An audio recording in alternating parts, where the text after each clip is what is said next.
Ave María Purísima, sin pecado concebida. Capítulo 16. Jesús resucitado en Getsemaní. Escrito el 11 de abril de 1947. Los apóstoles se ponen sus mantos y preguntan: ¿a dónde vamos, Señor? Cuando se dirigen a Jesús no lo hacen con tanta familiaridad como antes de la pasión.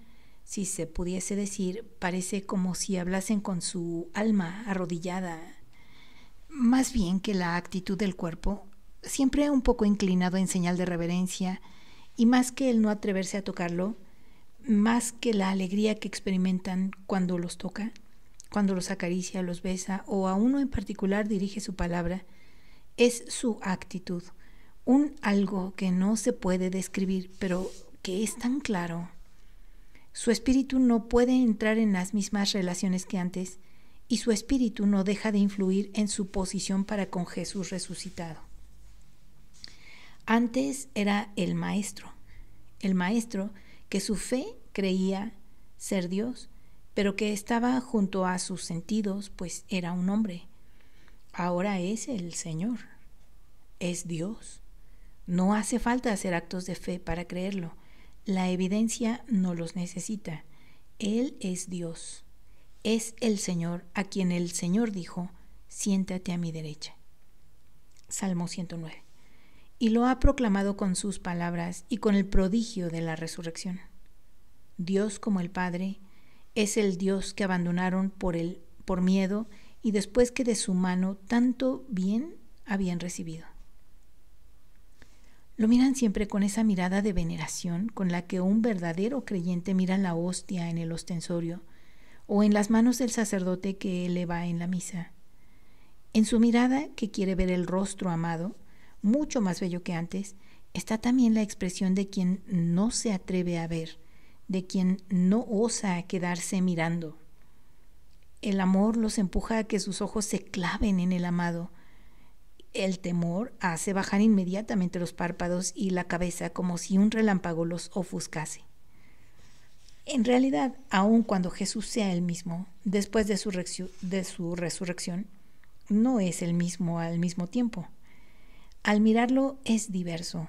Los rasgos de su rostro, el color de sus ojos y cabellos, su estatura, las manos, los pies son los mismos y sin embargo es diverso. Es igual su voz y sus modales y sin embargo es diverso. Es un cuerpo verdadero, tanto que estorba la luz del sol crepuscular que ilumine por última vez la habitación al pasar por la ventana. Su alto cuerpo arroja la sombra al pasar y sin embargo es diverso. Sigue siendo afable, atractivo. Se ha revestido de una majestad nueva, en vez de la humilde. No es el maestro agotado, exhausto. No hay rastro en él de los últimos días. No se le ve señal alguna del cansancio físico y moral que lo envejecía. Su aire de aflicción, de súplica, que parecía decir: ¿por qué me rechazáis? Acogedme, no existe más. El Jesús resucitado parece hasta más alto y robusto, libre de todo peso, seguro, victorioso, majestuoso, divino. Ni siquiera cuando enseñaba es igual ahora. No despide luz. No despide como en la transfiguración y como en las primeras apariciones después de su resurrección. Y sin embargo es luminoso. Es verdaderamente el cuerpo de Dios con la belleza de los cuerpos glorificados. Atrae e infunde temor al mismo tiempo. Tal vez sean las heridas tan claras en las manos o en los pies que infunden un respeto profundo. No lo sé. Lo que sí sé es que los apóstoles, pese a que sea tan dulce con ellos y trate de crear nuevamente la atmósfera de otros tiempos, ellos son diversos. No son ya los tercos y los que hablaban a cada momento. Ahora hablan poco, y si no responde, no insisten. Si sonríe a todos o a uno de ellos, no se atreven a corresponder a su sonrisa. Si, como lo está haciendo ahora, extiende su mano para tomar su candidísimo manto, ninguno corre a ayudarle como antes cuando se disputaban el honor de hacerlo. Parece como si tuvieran miedo de tocar su vestidura y su cuerpo. debe ordenar como ahora lo hace: ven, Juan, ayuda a tu maestro. Estas heridas son verdaderas heridas, y las manos heridas no son ágiles como antes. Juan obedece y ayuda a Jesús a ponerse un amplio manto. Parece como si vistiera a un pontífice por los gestos majestuosos que asume, procurando no tocarle las manos en que se ven las llagas, pero por más cuidado que pone, le toca a la izquierda, y como si a él le hubiesen hecho mal, grita, señalando con sus ojos el dorso de la mano bendita, como si temiese que de ella fuera a manar sangre, pues tan viva es la herida. Jesús le pone la mano derecha sobre la cabeza diciendo: ¿tuviste más valor cuando me tomaste entre sus brazos, cuando me bajaron de la cruz? Entonces brotaba más sangre, tanto que se te mancharon los cabellos. Un rocío nuevo nocturno sobre el ser que me ama. Esto es una alusión al Cantar de los Cantares 5:2. Me tomaste como un racimo de uvas. Pero, ¿por qué lloras? Te he dado mi rocío de mártir. Sobre mi cabeza esparciste tu rocío de compasión. Entonces sí que tenías razón de llorar. No ahora. ¿Y por qué lloras? Simón Pedro, ¿por qué lloras tú también? No me has hecho ningún mal en la mano. No me viste muerto. Ay, Dios mío, por eso lloro, por mi pecado. Te he perdonado, Simón de Jonás, pero yo no me perdono. No, nada hará que cese mi llanto, ni siquiera tu perdón. Pero mi gloria sí. Tú glorioso y yo pecador. Tú glorioso, después de haber sido mi pescador, tendrás una gran pesca abundante y milagrosa. Pedro. Y luego te diré: ven al banquete eterno, y no llorarás más. Pero todos tenéis ojos preñados en lágrimas. Tú, Santiago, hermano mío, estás allí en ese rincón como si hubieras perdido todos los bienes. ¿Por qué? Porque yo esperaba que... ¿Te duelen las heridas? ¿Las sientes todavía? Esperaba que todo dolor hubiera desaparecido de ti, que toda señal hubiera desaparecido, que no la viéramos nosotros los pecadores, esas llagas. ¡Qué dolor el verlas! Tienes razón. ¿Por qué no las has borrado? En Lázaro no quedó ninguna señal.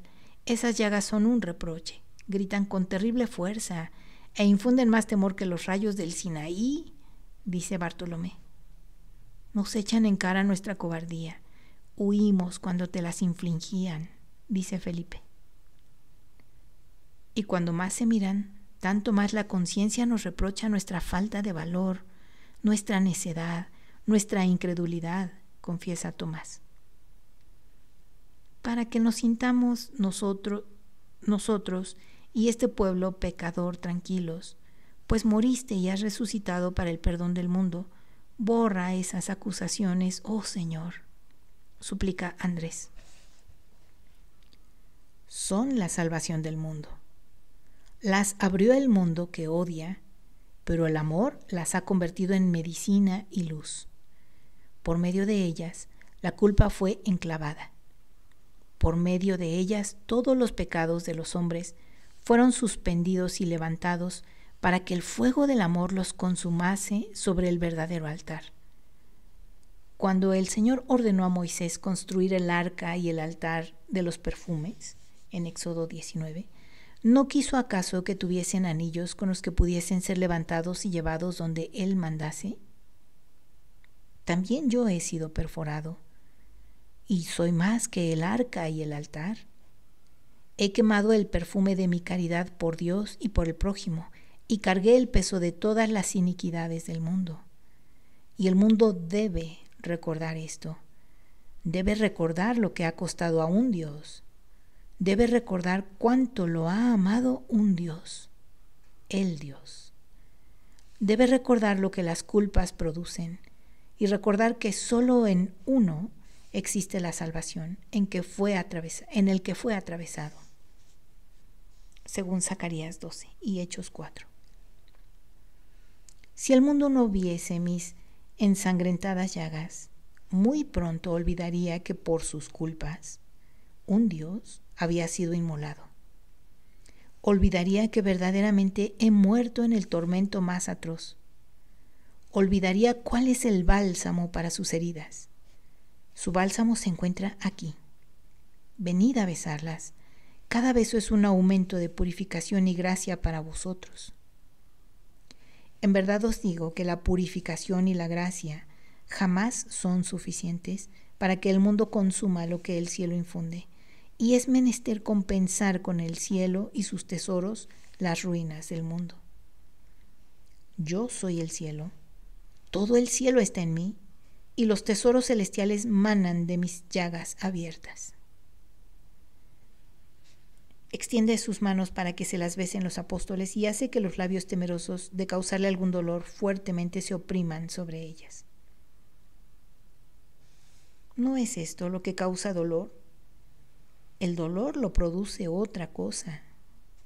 ¿Cuál, Señor?, pregunta Santiago de Alfeo. De haber muerto inútilmente por muchos.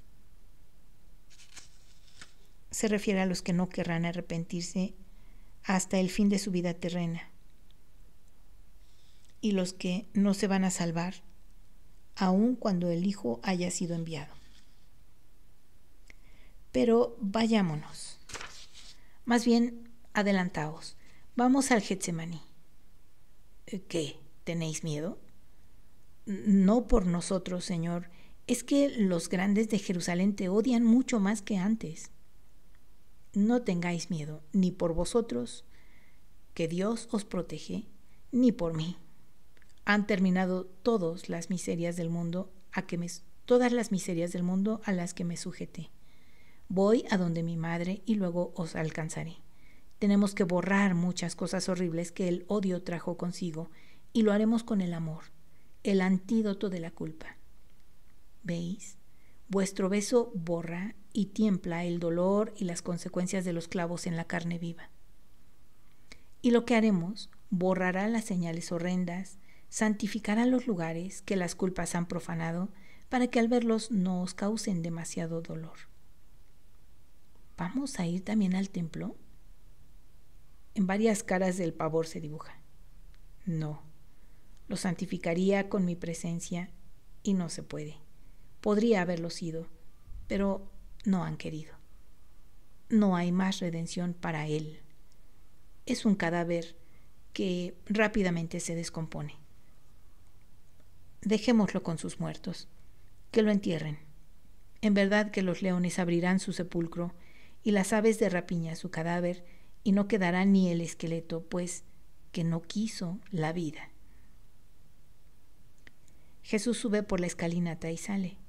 Los otros en silencio lo imitan, pero cuando pone pie en el corredor que hace de vestíbulo, Jesús desaparece, y la casa está ahora silenciosa y desierta, todas las puertas cerradas.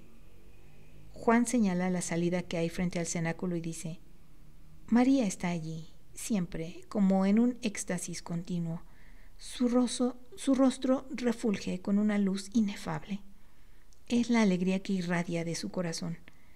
Ayer me decía: piensa, Juan, cuánta felicidad se ha derramado por todos los reinos de Dios. Y le pregunté: ¿cuáles reinos? Pensaba que supiese ella alguna revelación maravillosa acerca del reino de su Hijo, vencedor también de la muerte. Y me contestó: en el paraíso, en el purgatorio, en el limbo, perdón a los que purgaban, facultad de subir al cielo a todos los justos y perdonados, el paraíso poblado de bienaventurados, Dios glorificado en ellos, nuestros parientes allá arriba en medio del júbilo, y también felicidad al reino que está en la tierra, donde ahora resplandece la señal y ha sido abierta la fuente que vence a Satanás y borra la culpa y las culpas. No solo paz a los hombres de buena voluntad, sino también redención y reelección para ser hijos de Dios. Veo a multitudes, oh, cuántas, que bajan a esta fuente y se sumergen en ella para salir renovadas, hermosas, con vestiduras de nupcias, con vestidos reales. Las nupcias de las almas con la gracia, la realeza de ser hijos del Padre y hermanos de Jesús. Salen hablando y se alejan mientras la tarde va cayendo. Las calles no están muy transitadas, sobre todo a esta hora en que la gente se reúne a cenar. Jerusalén, después de los ríos de gente que la inundaron durante la Pascua y que se ha ido, parece más vacía de lo acostumbrado. Tomás lo nota y lo dice. Así es, los forasteros aterrorizados la han abandonado precipitadamente después del viernes, y los que se quedaron, pese al miedo que tenían, han huido con el segundo terremoto, que fue ciertamente cuando el Señor resucitó. Los que no eran gentiles también huyeron. Muchos, y los de buena fe, ni siquiera consumaron el cordero y tendrán que regresar para la Pascua suplementaria, según Números 9. También algunos habitantes de la ciudad han ido o se han alejado, algunos para transportar sus muertos que perecieron en el terremoto de la Parasebe y otros por miedo a la ira de Dios.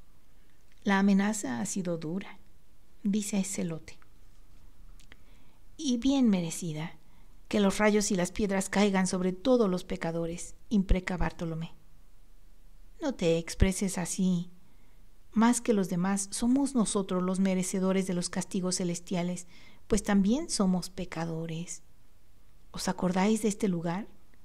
¿Cuánto tiempo hace? ¿Hace 10 días? ¿10 años? ¿10 horas? Mi pecado me parece tan lejano y tan próximo que ya no sé qué pensar. Soy un tonto. Estábamos tan seguros de nosotros mismos. Éramos belicosos y nos sentíamos héroes. Y luego, y Pedro se pega con la mano en la frente y señala, pues están en la plazoleta.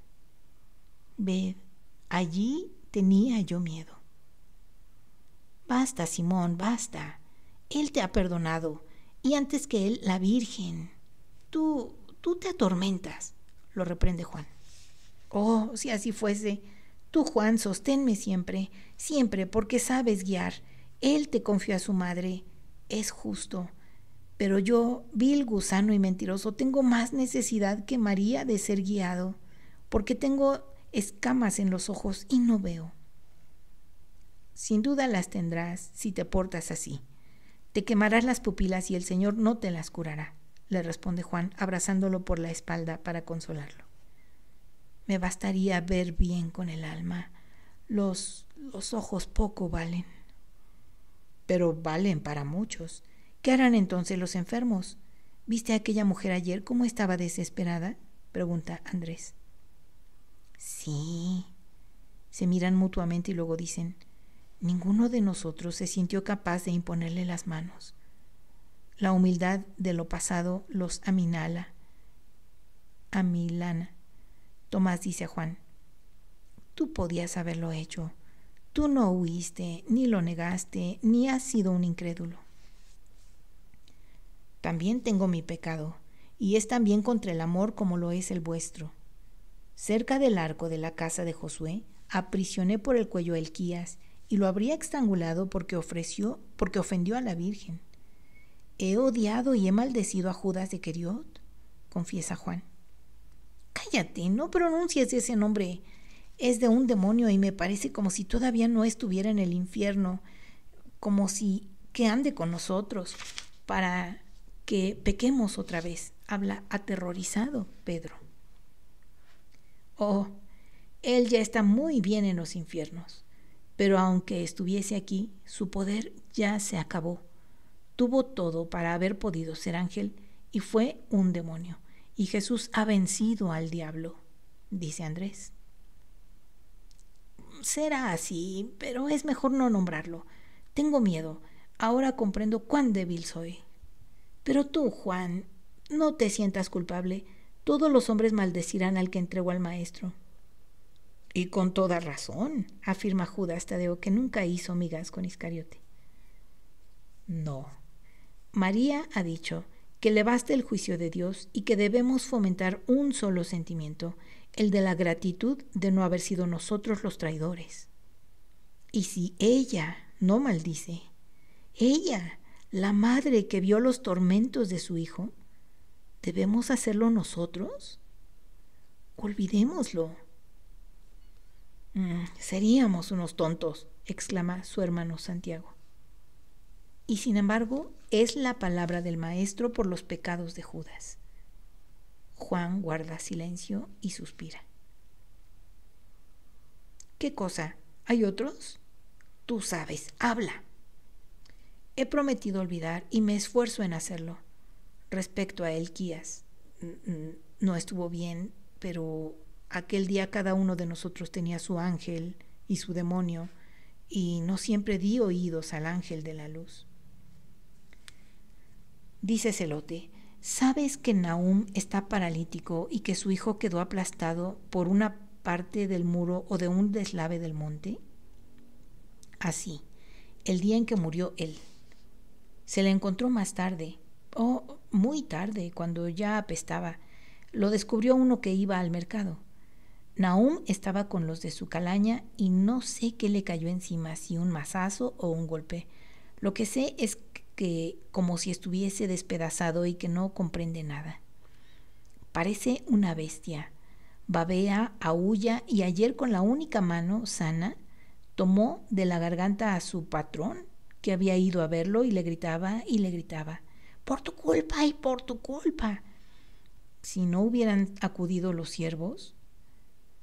«¿Cómo supiste, Simón?», pregunta a Zelote. «Ayer vi a José», responde lacónicamente. «Veo que el maestro tarda en venir. Estoy preocupándome», dice Santiago de Alfeo. «Regresemos», propone Mateo. «O esperemos ahí en el puentecillo», dice Bartolomé. Se detienen, pero los dos Santiago, Andrés y Tomás vuelven, pensativos, miran al suelo, miran las casas. Andrés, pálido, señala con el dedo la pared de una casa donde se nota, en lo blanco de la cal, una mancha rojiza. «Es sangre, sangre del maestro, tal vez.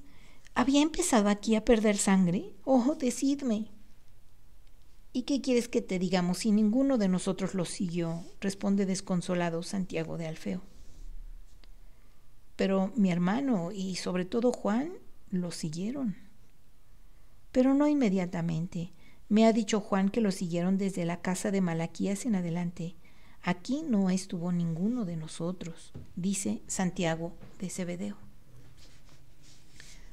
Como hipnotizados miran la mancha, que es grande, muy arriba del suelo.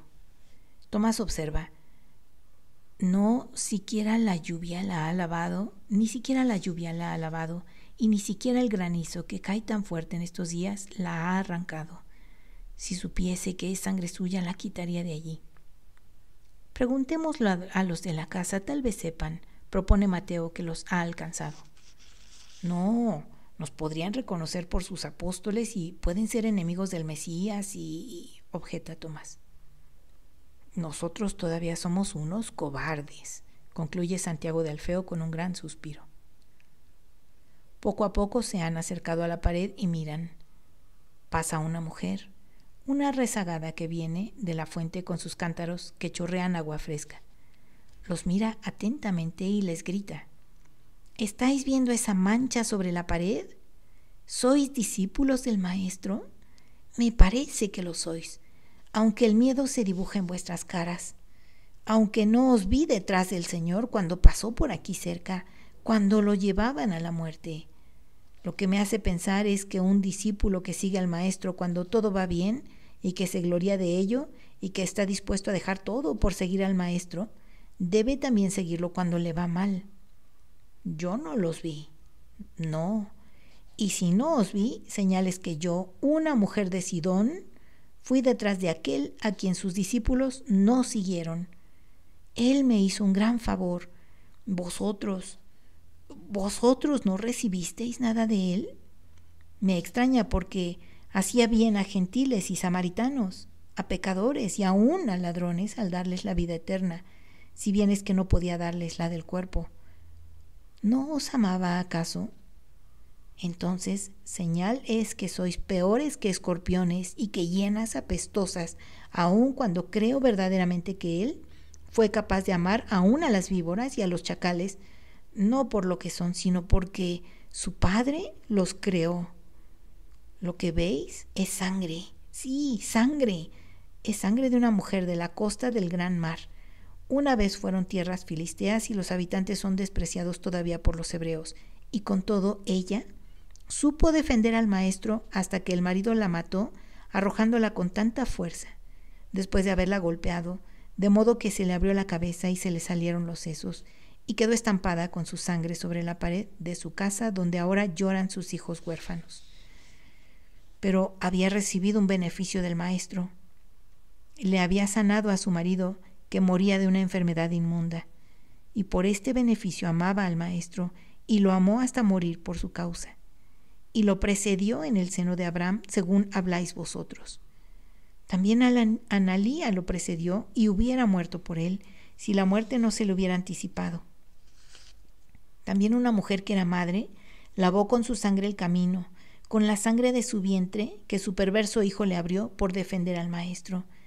Y una anciana murió de dolor cuando lo vio pasar herido, a él que le había devuelto la vista a su hijo.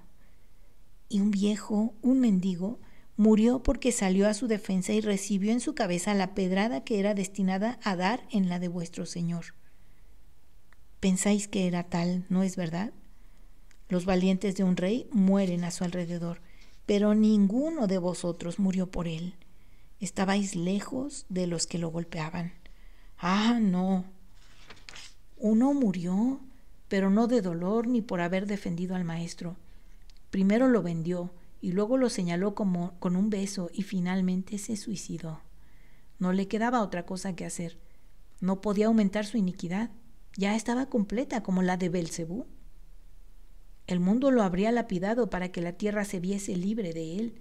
Y creo que esa mujer compasiva que murió por impedir que le pegasen al maestro, y creo que la vieja Ana que murió de dolor al verlo de esa forma, que el viejo mendigo, que la madre de Samuel, que la doncella que murió y que yo, que no puedo subir al templo porque me da dolor ver la muerte de los corderos y de las tórtolas, creo, repito, que habríamos tenido valor para lapidarlo y no nos hubiera pesado el verlo deshecho con nuestras pedradas. Él lo sabía y quiso que el mundo no manchase sus manos con su sangre, y quiso que no hubiera verdugos que vengasen al inocente.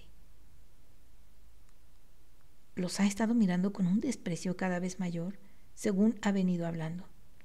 Sus ojos grandes y negros tienen la dureza del rapaz que mira a un grupo que no puede ni sabe reaccionar. Entre dientes se le sale la última palabra. Bastardos.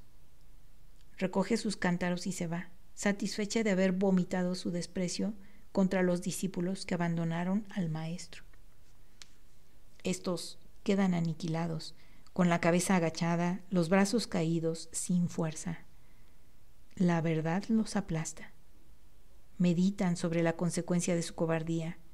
No dicen nada, no se atreven a mirarse, ni siquiera Juan y Celote, los dos únicos que no fueron cobardes, también están como los demás, tal vez por el dolor que sienten al ver que no pueden curar la herida producida por la mujer en el corazón de sus compañeros. La oscuridad cubre el camino. La luna, ya en sus últimos días, sale tarde y el crepúsculo se echa más pronto sobre la tierra. El silencio es absoluto, ni un ruido, ni una palabra humana. En el silencio solo el murmullo del cedrón se escucha. De modo que, cuando resuena la voz de Jesús, los hace sobrecogerse de temor. La voz que no es más que dulzura y que dice: ¿qué estáis haciendo aquí? Os esperaba entre los olivos. ¿Por qué estáis mirando cosas muertas cuando os espera la vida? Venid conmigo. Parece como que Jesús ha venido de Getsemaní en su busca. Se detiene a su lado. Mira la mancha que todavía sigue atrayendo las miradas de los apóstoles y dice: esa mujer está ya en la paz. Ha olvidado el dolor. ¿Que no piensa en sus hijos? No, lo hace mucho mejor. Los santificará porque no pide otra cosa a Dios. Se encamina y lo siguen en silencio. Jesús se vuelve y les dice: ¿por qué decís dentro de vosotros, de vuestros corazones, y por qué no pide que se convierta a su marido? ¿No es santa si lo odia? Pues no, no lo odia. Lo perdonó cuando la mataba. Alma que entra en el reino de la luz, ve con sabiduría y justicia, y ella ve que su marido ni se convertirá ni será perdonado. Vuelve ahora a su plegaria en favor de quien puede conseguir el bien.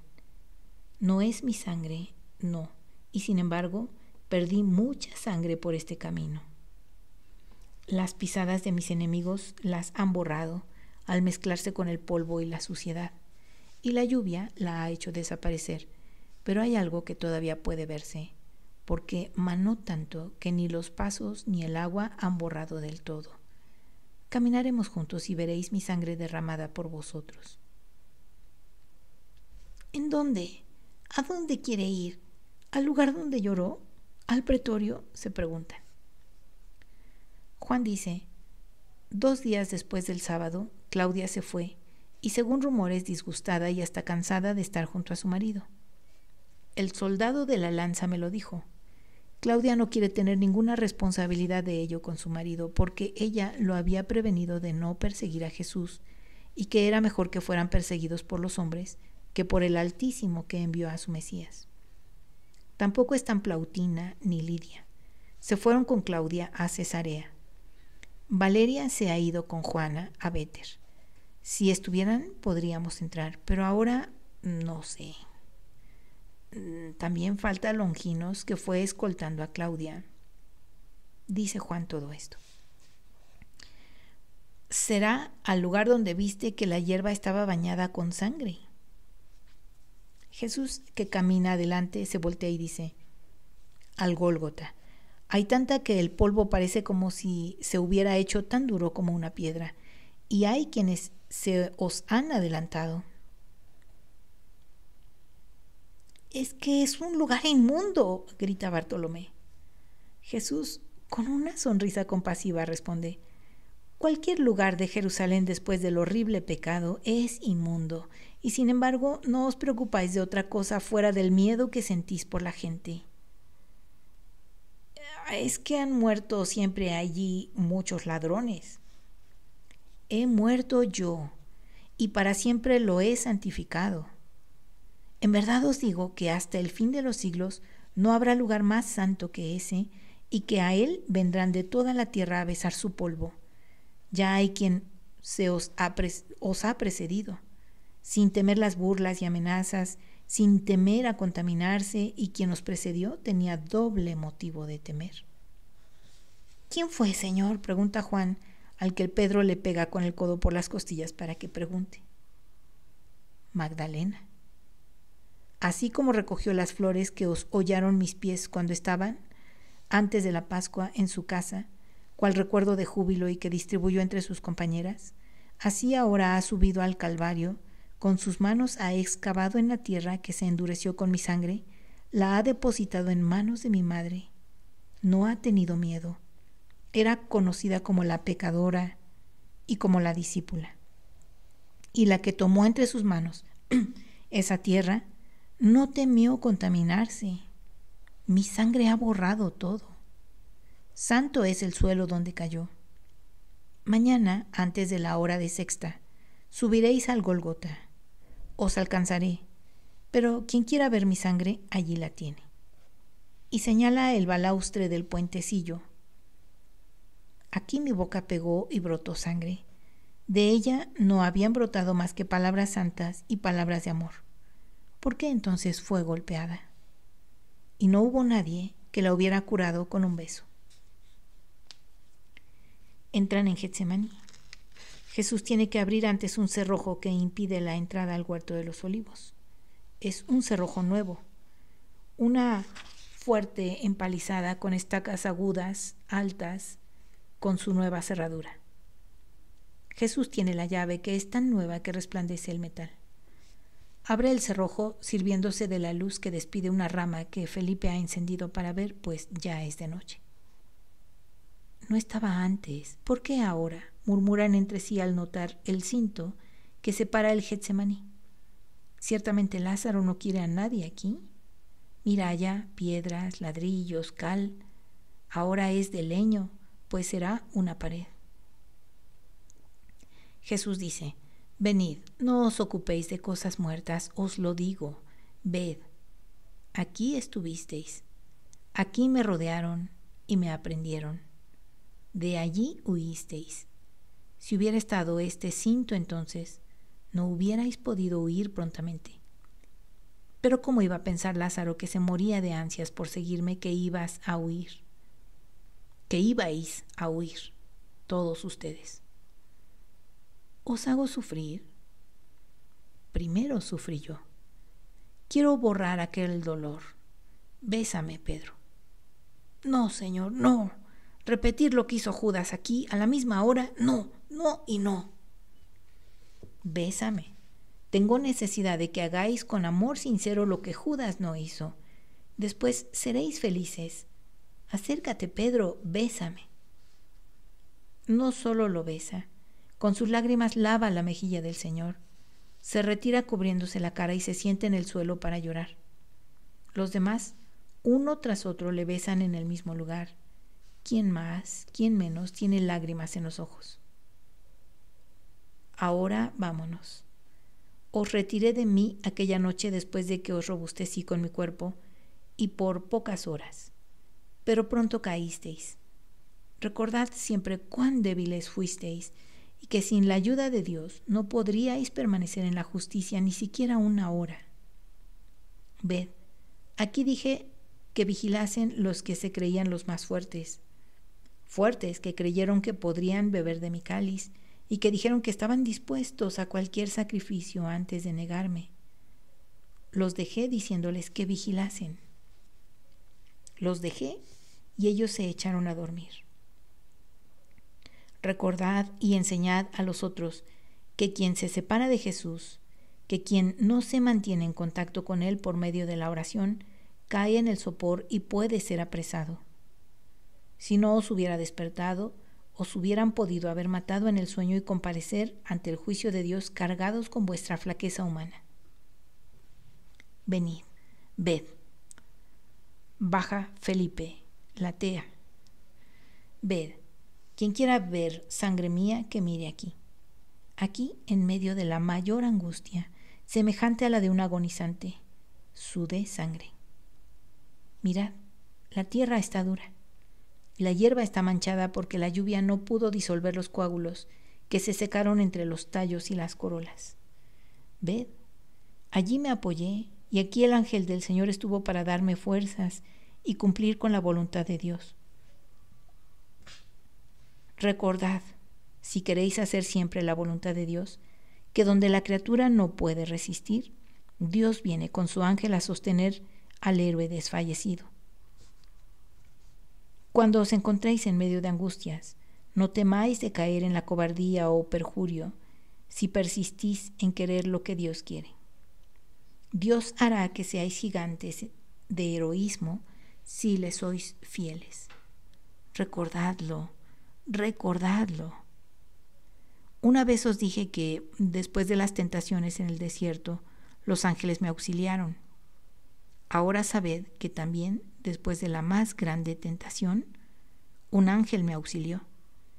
Y esto mismo sucederá a vosotros y a todos mis fieles, porque en verdad os digo que los auxilios que tuve, también vosotros los tendréis. Yo mismo os lo alcanzaría, si el Padre en su amorosa justicia no os lo concediese. Solo el dolor será siempre inferior al mío. Sentaos. Allá en el oriente se asoma la luna. Habrá luz.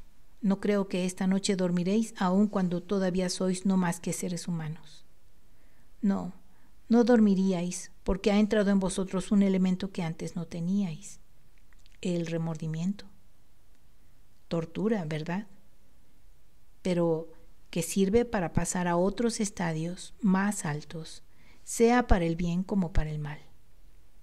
En Judas de Queriot, que se alejó de Dios, produjo la desesperación y su condenación. En vosotros, que no habéis salido jamás de las cercanías de Dios, os lo aseguro, porque en vosotros no existía la voluntad ni la advertencia clara de lo que hacíais, entonces producirá un arrepentimiento de confianza que os llevará a la sabiduría y a la justicia. Quedaos donde estáis. A la distancia del tiro de una piedra me retiro en espera del alba. No, no nos dejes, Señor. Tú has dicho lo que somos lejos de ti, suplica Andrés de rodillas, con las manos juntas, como si pidiese una limosna de piedad. Tenéis el remordimiento. Es un buen amigo en los buenos. No te alejes, Señor. Nos dijisteis que oraríamos juntos, suplica Tadeo, que no atreve a comportarse como pariente. En señal de veneración tiene la cabeza un poco inclinada. ¿Y el meditar no es acaso la oración más activa? ¿Y no os he hecho contemplar y meditar? ¿Y no os he dado tema de reflexión desde que os alcancé en el camino y os he estado moviendo vuestros corazones para fomentar actos de santos sentimientos? En esto consiste la oración, en ponerse en contacto con el Eterno y con las cosas que sirven para que el espíritu vaya mucho más allá de la tierra, de la contemplación de las perfecciones de Dios, de la miseria del hombre, del propio ser, suscitar actos de una voluntad amorosa o reparadora y siempre pronta a adorar, aun cuando si dicha voluntad parte de la consideración de una culpa o de un castigo. Si saben usarse, sirven mal o bien para el fin último. Os lo he dicho muchas veces, el pecado es un mal insanable si no le sigue el arrepentimiento y la reparación. En caso contrario, con la contrición del corazón, se hace dura la mezcla para tener compactos los fundamentos de la santidad, cuyas piedras son las buenas resoluciones. ¿Podéis unir piedra sin mortero? Sin esto que aparentemente es feo, pero sin el cual las hermosas piedras, los relucientes mármoles, no podrían estar unidos para formar el edificio. Jesús hace como que se quiere ir. Juan, al que en voz baja han hablado su hermano y el otro Santiago, Pedro y Bartolomé, se levanta y lo sigue diciendo: Jesús, mi Dios, esperábamos decir contigo la oración de tu Padre, tu oración. Nos sentimos poco perdonados si no nos concedes que la digamos contigo, tanto que lo necesitamos. Donde hay dos unidos en la oración, allí estoy en medio de ellos. Decid entre vosotros la oración y estaré entre vosotros. ¡Ah! Nos juzgas poco dignos de orar contigo, grita angustiado Pedro con la cara escondida entre la hierba en que todavía hay sangre divina. Santiago de Alfeo exclama: somos infelices, Señor. Iba a decir hermano, pero se corrigió al punto. Jesús lo mira y le dice: ¿por qué no me llamas hermano? Tú que eres de mi sangre. Soy hermano de todos los hombres, pero de ti 2 y 3 veces, como hijo de Adán, como hijo de David y como hijo de Dios. Termina tu palabra.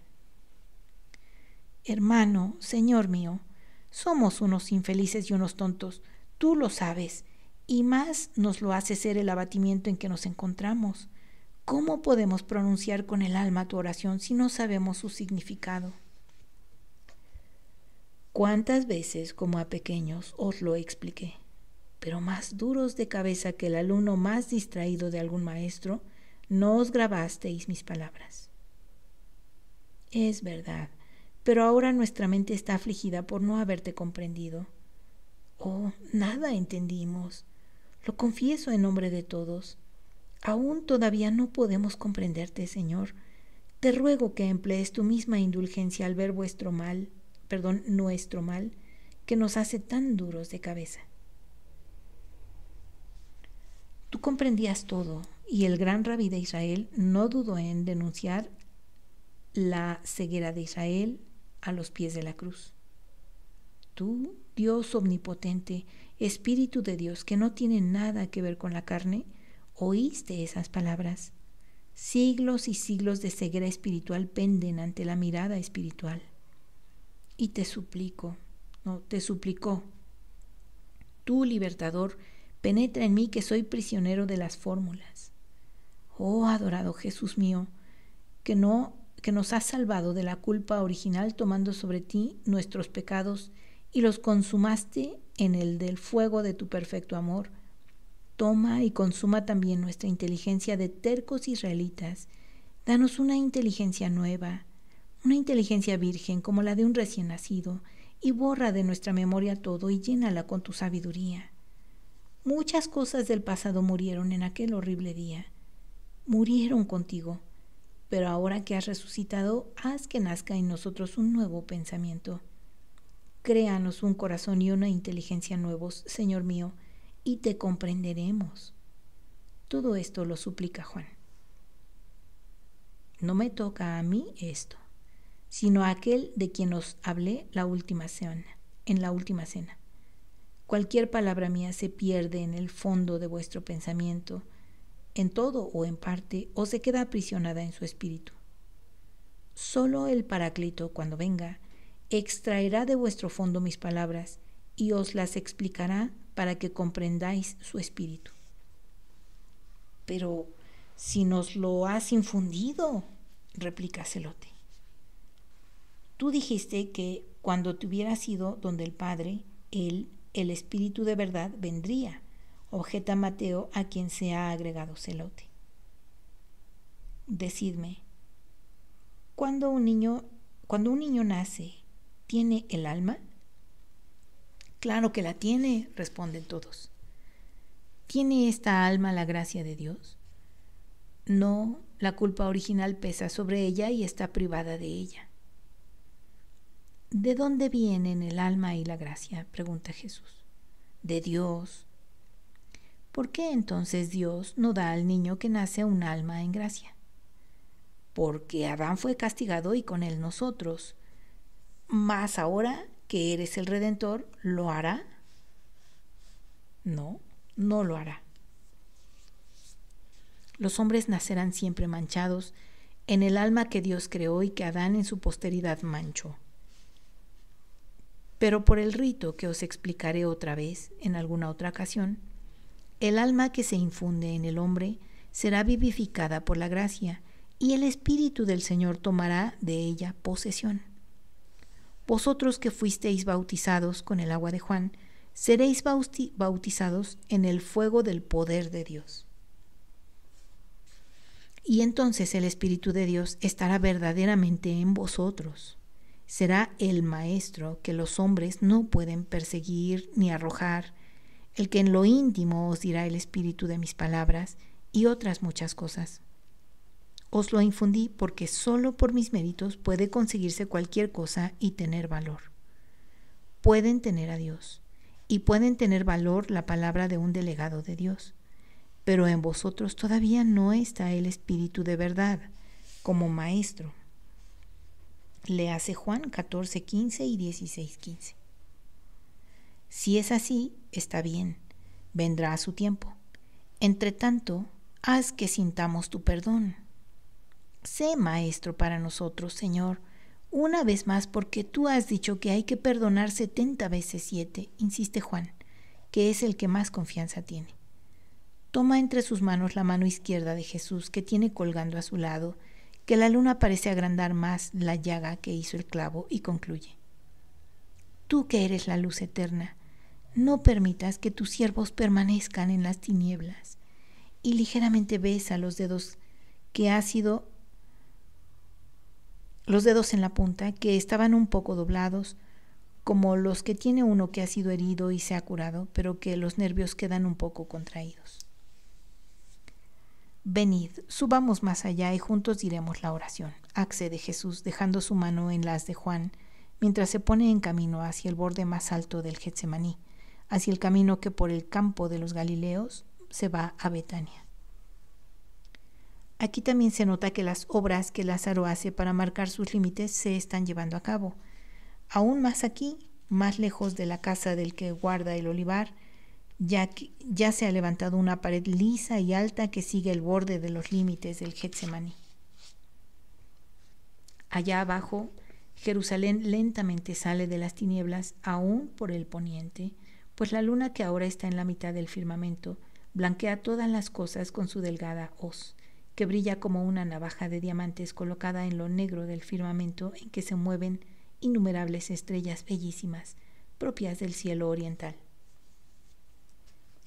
Jesús abre sus brazos con su forma acostumbrada de orar y dice: Padre nuestro que estás en los cielos.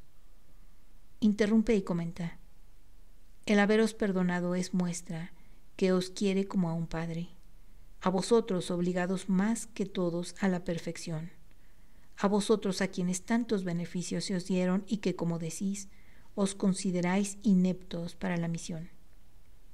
¿Qué Señor que no fuese vuestro Padre no os hubiera castigado? Yo no os he castigado, tampoco el Padre, porque lo que hace el Padre lo hace el Hijo y viceversa, pues somos una sola divinidad unida en el amor. Yo estoy en el Padre y el Padre está conmigo. El Verbo está siempre junto a Dios que no tiene principio. El Verbo existe antes que cualquier cosa desde la eternidad que tiene por nombre siempre, desde un presente eterno junto a Dios. Y es Dios como Dios, pues es el Verbo del pensamiento divino. Cuando habré partido, pediré así al Padre nuestro, mío y vuestro, porque somos hermanos. Yo el primogénito, vosotros los menores. Pediré que me veáis siempre en mi Padre y vuestro. Procurad ver así al Verbo que os fue maestro, que os amó hasta la muerte y más allá de ella, quedándose en comida y bebida para que estéis en mí y yo en vosotros, hasta que dure el destierro, y después estemos yo y vosotros en el reino por el que os he enseñado a pedir. Venga tu reino, después que hayáis pedido que vuestras obras santifiquen el nombre del Señor con darle gloria en la tierra y en el cielo.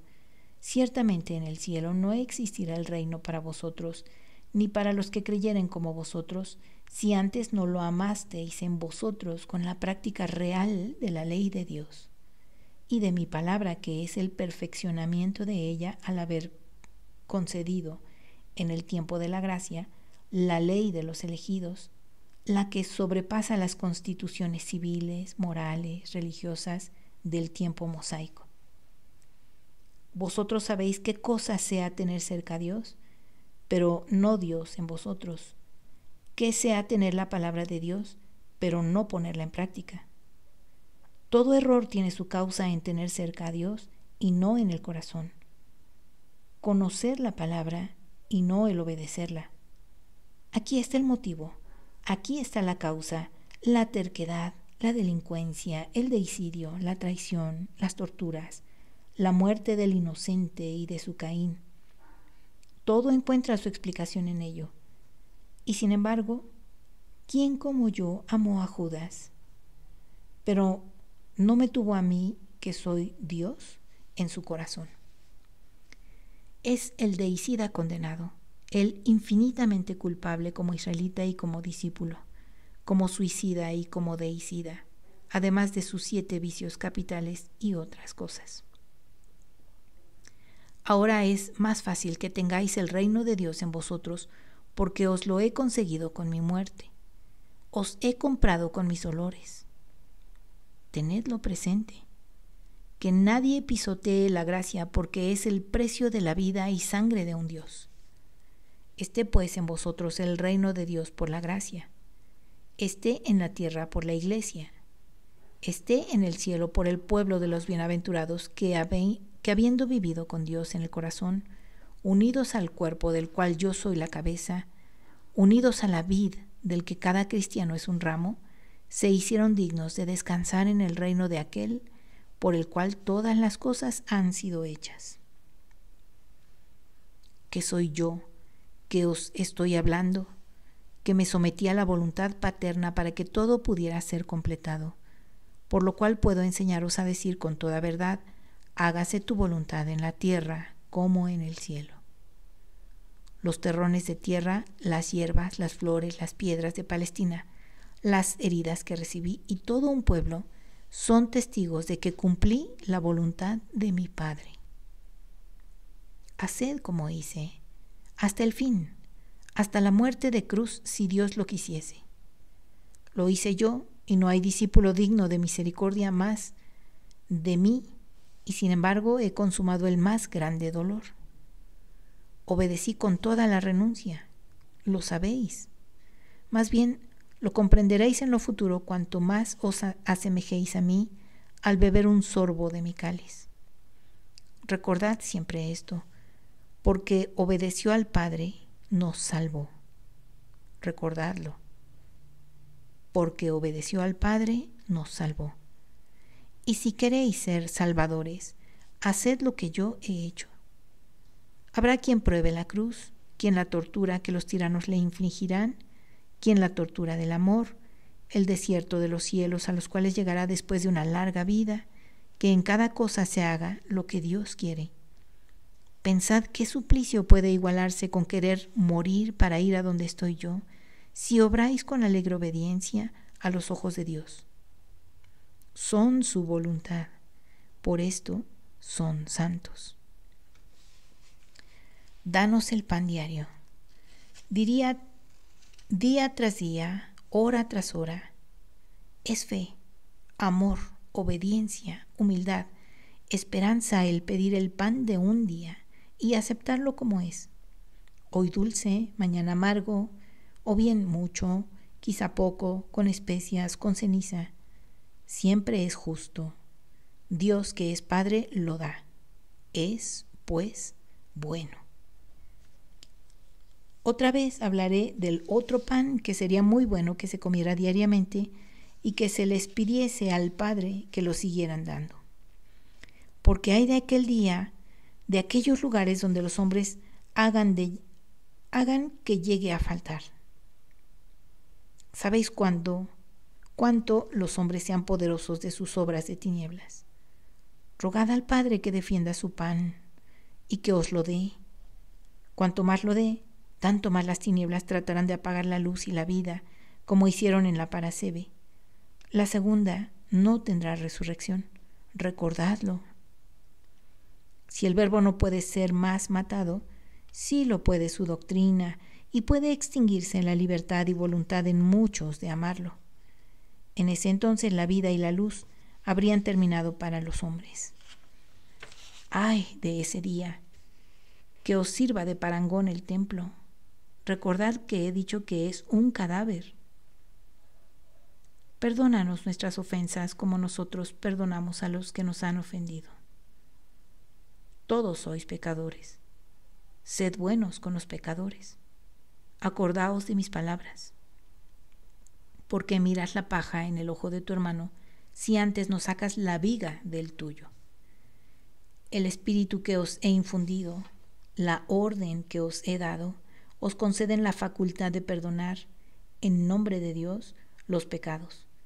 Pero ¿cómo podéis hacerlo si Dios no ha perdonado los vuestros? De esto hablaré más tarde. Por ahora os digo, perdonad a quien os ofende, para que se os perdone y para que tengáis derecho a condenar o a absolver. Quien no tiene pecado puede hacerlo con toda justicia. Quien no perdona y es culpable y finge escandalizarse es un hipócrita. El infierno lo espera, porque si habrá misericordia para los pequeños, el veredicto contra los favorecedores de los pequeños, culpables de iguales o mayores faltas, será severo, aun cuando tengan la plenitud del Espíritu que les ayudaba. No nos lleves a la tentación, sino líbranos del mal. He aquí la humildad, piedra angular de la perfección. En verdad os digo que bendigáis a quien os humilla, porque os ayuda a subir al trono celestial. No, la tentación no es ruina. Si el hombre humildemente se pone junto al Padre y le pide que no permita que Satanás, el mundo y la carne triunfen sobre él. Las coronas de los bienaventurados se componen de las piedras preciosas, de las tentaciones que vencieron. No las busquéis, pero no seáis cobardes cuando llegaren. Humildemente y por lo tanto con valor, gritad a mi Padre y vuestro, líbranos del mal, y venceréis el mal. Santificaréis en realidad el nombre de Dios con vuestras acciones, como lo dije al principio, porque cualquiera al veros dirá, Dios existe porque viven como dioses, su conducta es perfecta, y se acercarán a Dios multiplicando los ciudadanos del reino de Dios. Arrodillaos para que os bendiga y mi bendición abra vuestras inteligencias para que podáis reflexionar. Se arrodillan, los bendice y desaparece como si los rayos de la luna lo hubieran absorbido. Un poco después, los apóstoles levantan admirados su cabeza al no oír más hablar a Jesús y se convencen de que ha desaparecido. Pegan sus caras contra el suelo, temblorosos, idea antigua, secular de cualquier israelita, que cree haber estado en contacto con Dios, como está en el cielo. El Señor te bendiga y te guarde, haga brillar su rostro sobre ti y te conceda su gracia. Que el Señor vuelva su rostro hacia ti y te conceda su paz.